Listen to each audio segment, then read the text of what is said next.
What's up guys, NepentheZ here and welcome back to another episode of the pack-only Road to Glory. We left off the last episode with 5 wins and 5 losses. I went from 4-0 to 5-5. I had a really bad run, but then we hit another really good run. I think I went to at least 10-5, maybe 12-5, maybe even 15-5. I might have won 10 in a row on here. Maybe not 15-5. I definitely went to like 11 or 12-5.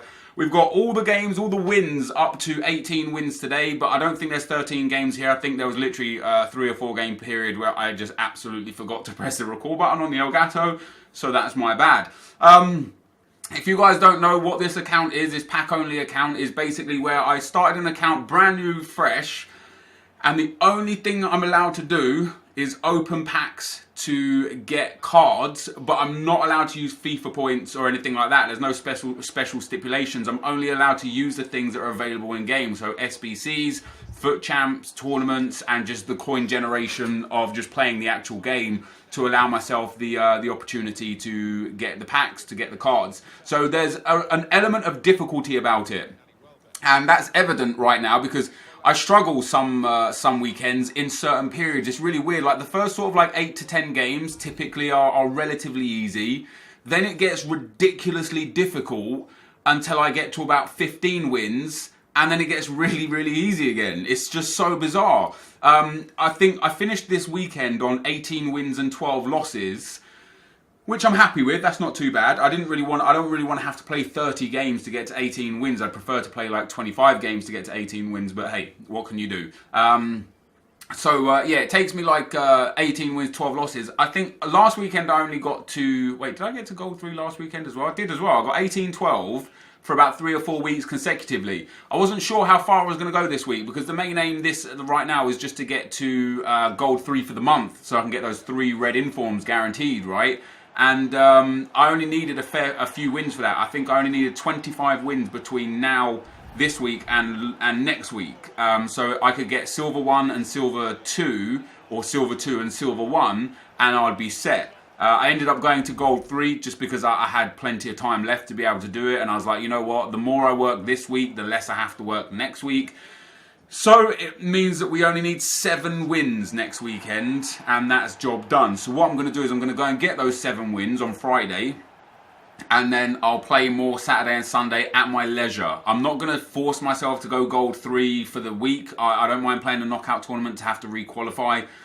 So yeah, basically we're going to do it so that we get the 7 wins guaranteed, and then if I play another 3, 5, 10, 15 games over the weekend, it'll be because I've got, you know, I've gone gym, I've spent time with the family, and then I've got time to play FIFA. For the first weekend since Foot Champs, I'm going to be taking, not the weekend off per se, but I only need 13 wins on my Road to Glory account to get Elite 3 for the month, and 7 wins on this account to get Gold 3 for the month. So what I'm going to do is Friday, I'm going to play all day Friday, and then give myself Saturday and Sunday to have a regular weekend for the first time in, like, what, 5 months.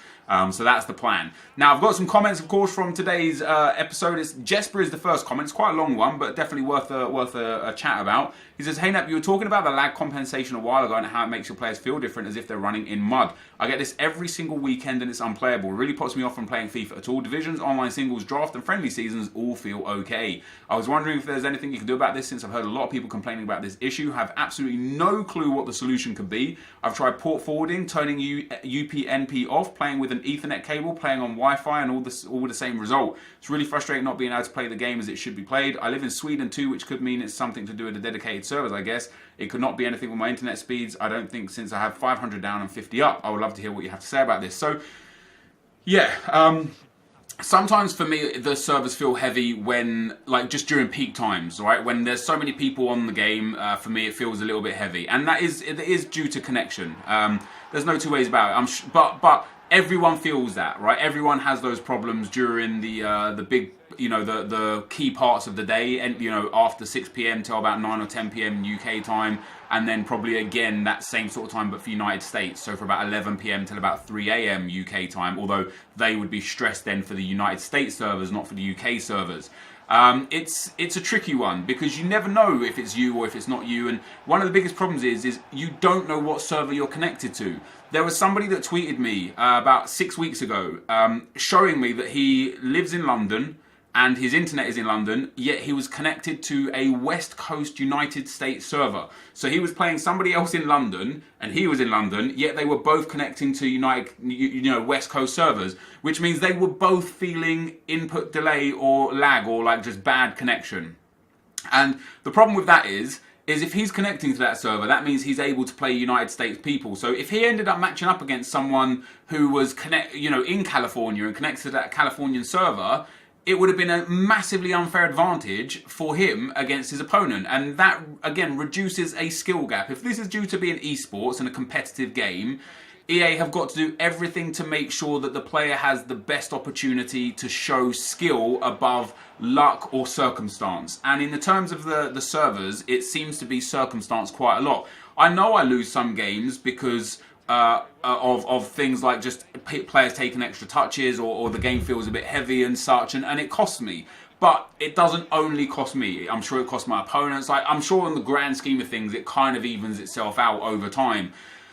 But in general, it's not really an okay thing to have in the game. I didn't really think much of it after that until a thread came up on Reddit again yesterday about somebody who could prove the fact that I think he was also from Sweden, funnily enough.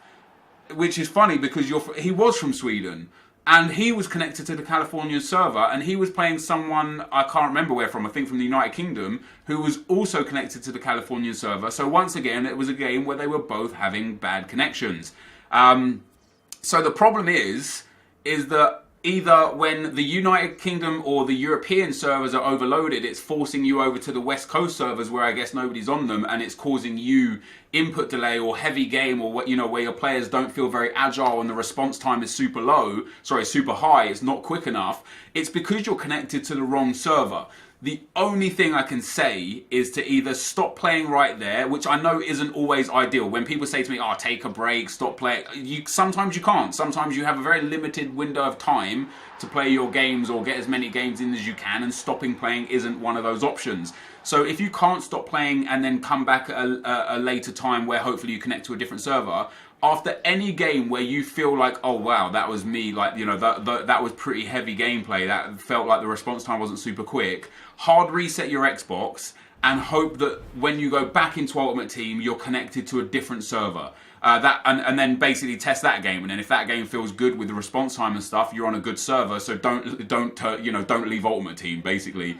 Every time you feel like it's a bit heavy and a bit unresponsive, just hard reset your Xbox or your PlayStation, because the likelihood is you are connected to a server that is a billion miles away from the server that you actually want to be connected to. And it's a real problem because once again, this is trying to gear towards an esport. I think it's a long ways away from esports anyway, because in any sense, having a top 100 based on only the fact that the amount of people that can play 40 games over a weekend consistently rather than skill is not a good way to generate the top one, the best players in the world. Sure, there are probably a very close group of people that deserve to be there that are there, but you're basically saying somebody that could be the best in the world but can't play on weekends has no way to show that they might be the best player in FIFA. So how can you say that this is our competitive game mode, yet only people that can play on weekends are allowed to enter?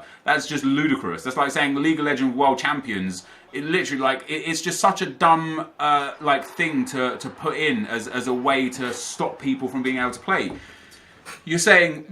You're literally saying, if you went to League of Legends and said, okay, you can only play League of Legends competitively if you've got brown hair and you're between the ages of 23 and 26. What? Well, that's the same as saying you can only be considered a competitive FIFA player if you can play 40 games between Friday at 7 a.m. and Monday at 7 a.m. Wait, what? How? How's that a competitive game mode?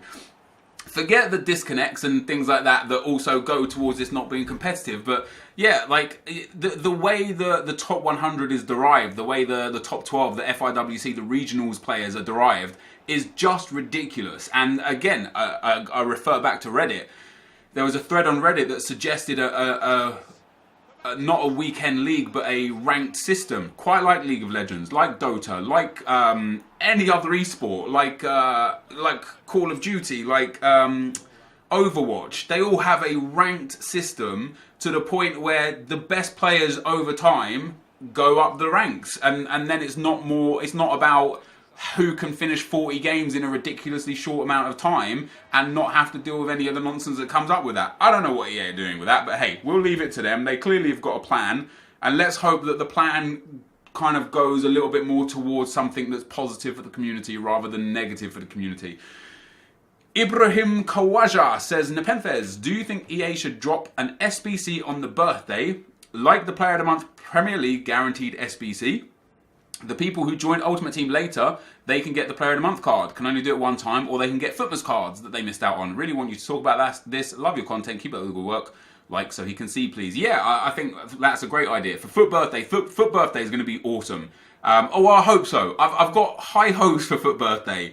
I hope EA come up with some really good stuff, some unique stuff. But I would definitely, I've talked about this before, funnily enough. I would definitely love to see an SBC to like basically the SBC is you get to do it one time. It could be quite costly, like maybe 80 to 100,000 coins on average. And what you get is you get one SBC pack that gives you one card from any of the ones that have been there. So you might end up getting David Villa as a duplicate, which would be disappointing. But you might end up getting Player of the Month Hazard for, like you said, if you missed out. If you only got the game at Christmas, you've missed out on a few Player of the Month cards. And maybe even some of those Christmas SBCs and stuff. So yeah, something like that would be genuinely awesome to have in the game. And I'm very excited for what Foot Birthday could bring. Somebody suggested again on Reddit. This is just me regurgitating Reddit right now.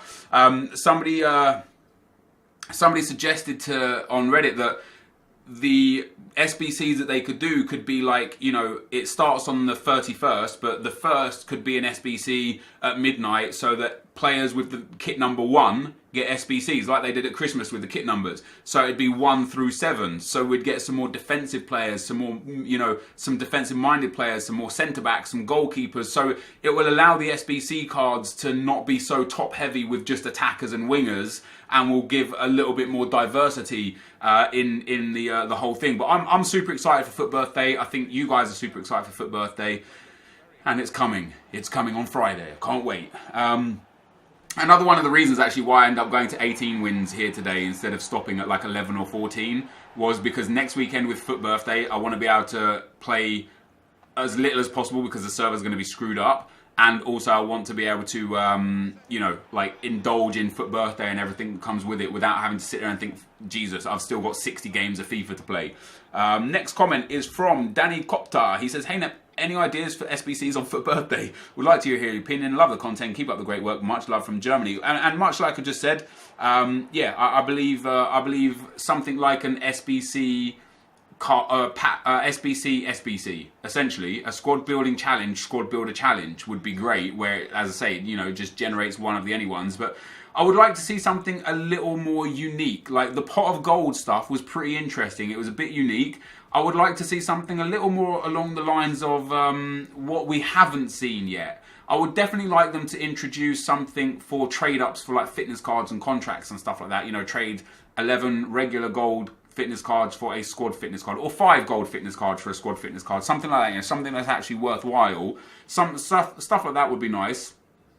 I would like to see an SBC where you trade in like a player and an item, and it makes the player a little more interesting. For example, you can trade in, say, Heung-min Son, 5-star weak foot, 3-star skill moves. One of the biggest downfalls of him, because he is an incredible player in this meta of FIFA, one of the biggest downfalls is that he doesn't have 4-star skill moves. So why not put an SBC where you trade in a version of Heung-min Son, whatever one you have. Let's say you have the Player of the Month Heung-min Son, and you trade in him plus an array of other items, stadiums, kits, badges, balls, contracts, managers, staff, things that never get used in this game and are just discard items.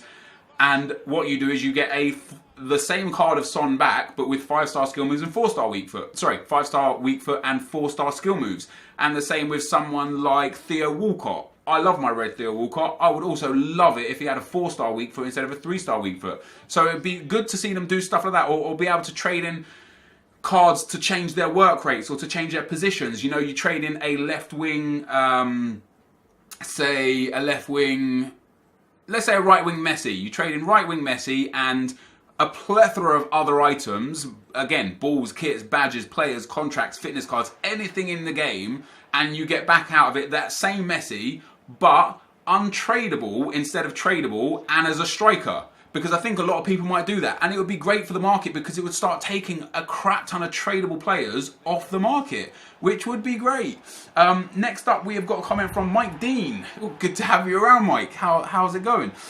He says, Yo, Nep, I saw that you packed Legend Donovan on your road to glory and you sold him because you weren't going to use him. If you packed him on this account, would you keep him and use him, or would you sell him and spend it on packs?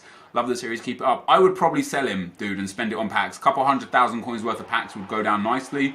I'm sure I'd end up packing a striker of a similar vein that, like, you know, like with 200,000 coins worth of packs, if I got like a Jamie Vardy or Loic Remy or a Benteke or a Lukaku, something like that, that would be far more valuable to me than a Landon Donovan that is just only as good as those types of players, you know? So, yeah, I don't know. I might use them for like one weekend league and then sell a legend if I packed it, but more than likely, unless I packed a meta legend or a very usable legend like a Stefan Effenberg or you know, a Zanetti or something like that, I would probably sell them and then use the coins to open packs and then just have you know, a better, well-rounded account. And then last but not least, guys, Omar Elmi says, where's Draft to Glory at? So Draft to Glory is just a series that is not right for YouTube right now. I'm sure it will come back for Team of the Season when there's a whole bunch more cards in packs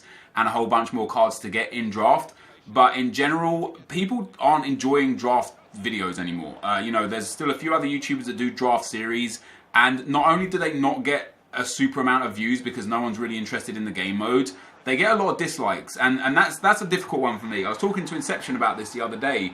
It's difficult for me to get hate for doing something that I wanted to do because it wasn't what people wanted me to do, and that is what draft turned into. If I got 5 choices, if I picked choice 1, I would get hate for not picking 2, 3, 4, or 5. And then if I picked 2, I would get hate for not picking 1, 3, 4, or 5, and so on and so forth. Like, I could build a bang average team and win the draft, and people would say this was like terrible. I could build an incredible and win the draft and be, oh, you always go for the same player. Like, it literally got to a point where it wasn't like I pleased most of the people most of the time. It was literally a situation where, because everyone has their own ideas of what they want me to do, I was pleasing almost none of the people all of the time.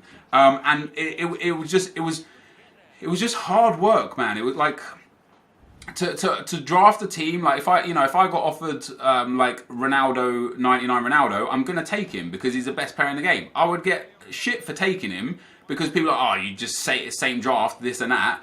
But then I would get shit for not taking him because it's 99 Ronaldo. So I just couldn't win. And it got to the point where the comments were just filled of people giving me abuse for picking who I wanted to pick, which more often than not was the right thing to do because I won so many drafts. And I couldn't be bothered with it, dude, to be honest. Like I say, like when Team of the Season comes around, there'll be so many players to pick from that it'll be fun to build the squads again. But right now in FIFA, there are so, like, realistically, so few players to pick from that it's just not fun. And the rewards in draft are just horrendous. Like, there's threads on Reddit, there's threads on the forums, people tweet me all the time. You can win the draft 5 times in a row and lose money, which is just wrong. It's just wrong. You know, I got really, really lucky in Draft to Glory early on that I packed a legend and I packed a certain amount of players. Like, I packed Lukaku, I packed Nainggolan twice, I packed a few informs, a few screamer cards, a few Movember cards that sold, and I got lucky early on. But the later the game goes on until Team of the Season, when there's, basically between now and Team of the Season, when there's not really much in packs, and anyway the things in packs aren't worth much, you have to get like unbelievably lucky to make profit out of a draft. So what's the point of playing for a loss? Just became a little bit illogical for me, which is why I've stopped the series for now. But I don't envision that it's not going to come back. I believe during Team of the Season, Draft of Glory will probably make a return. What a goal that was from Jovetic. And by the way, Jovetic is honestly one of the best players I've used this year in FIFA. That informed Jovetic, he is unreal. He scores so many goals for me. But anyway, we made it to 18 wins. We did it with 12 losses. And like I say, I was happy to get here. Very happy to get here. But guys, this is going to be the end of the video for today. I'm going to go live on the account next time I go on, and we're going to build some new teams for next weekend's Weekend League. Maybe when we do the rewards, that might be the next time. Maybe I'll upload one of these for Wednesday. Yeah, maybe we'll do squad builders for Wednesday and some SBCs and stuff. But thank you for watching. Hopefully you enjoyed it. If you did, be sure to leave a like rating, comment, and subscribe to my channel if you haven't already. But for now, guys, I'm out. Peace.